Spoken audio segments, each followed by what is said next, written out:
warahmatullahi wabarakatuh. Hari ini dunia pers online sengaja tidak membahas tentang YouTuber atau konten-konten di YouTube.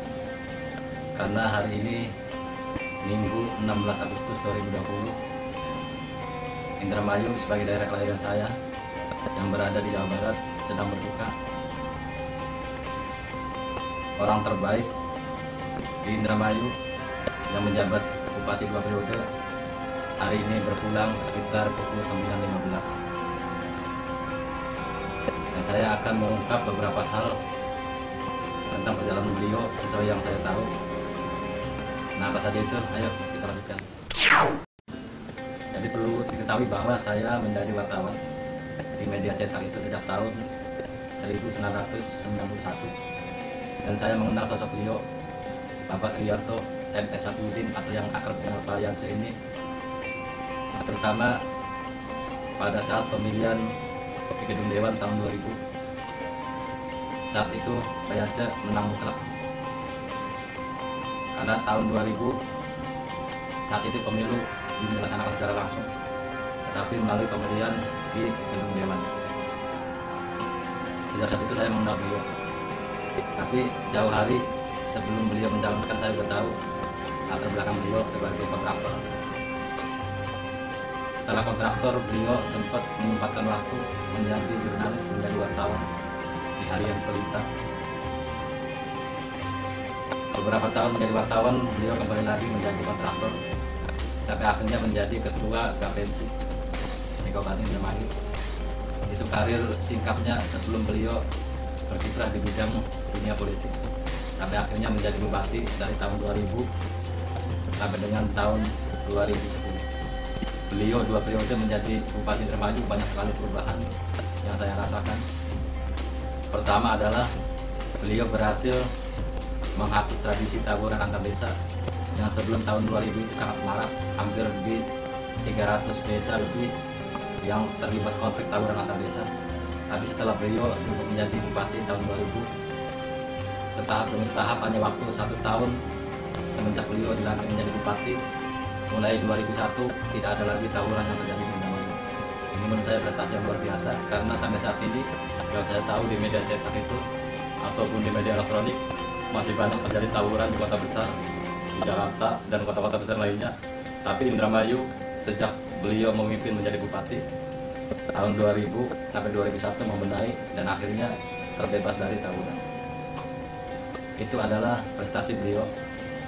Dan prestasi lainnya, beliau banyak sekali membangun mercusuar, membangun bangunan-bangunan bersejarah yang hasilnya masih kita nikmati sampai hari ini.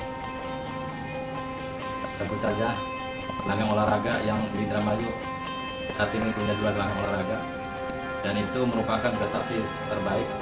Yang satu di Sport Center adalah gelanggang olahraga Indramayu, dan satunya lagi di Singgang itu gelanggang olahraga Singalodra Indramayu.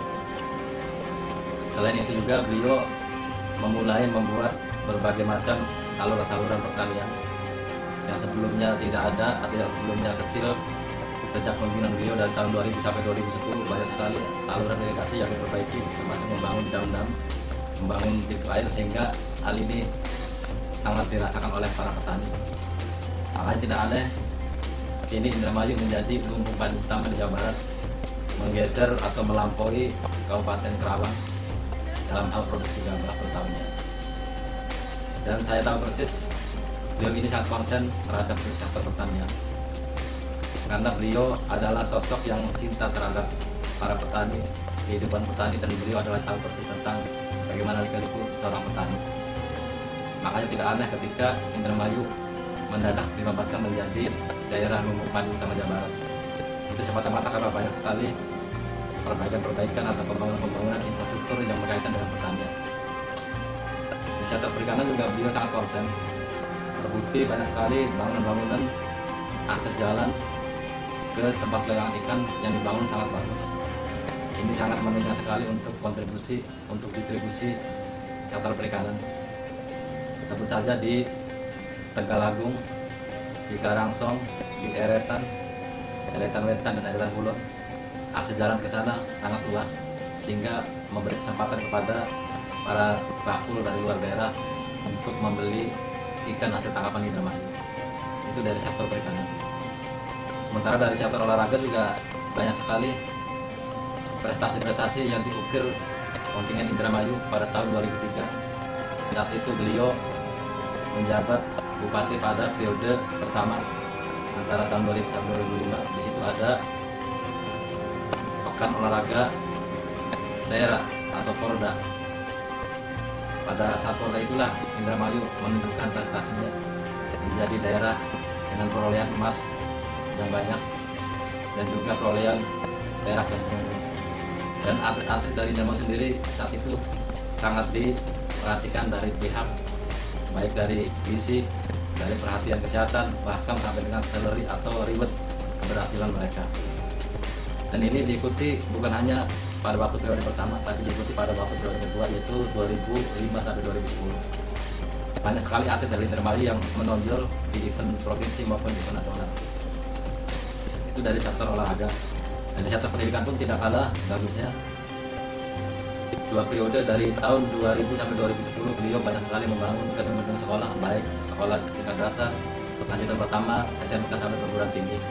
Bahkan saya sempat wawancara terkait rencana adanya SMK olahraga yang saat ini belum dimiliki oleh kabupaten lain.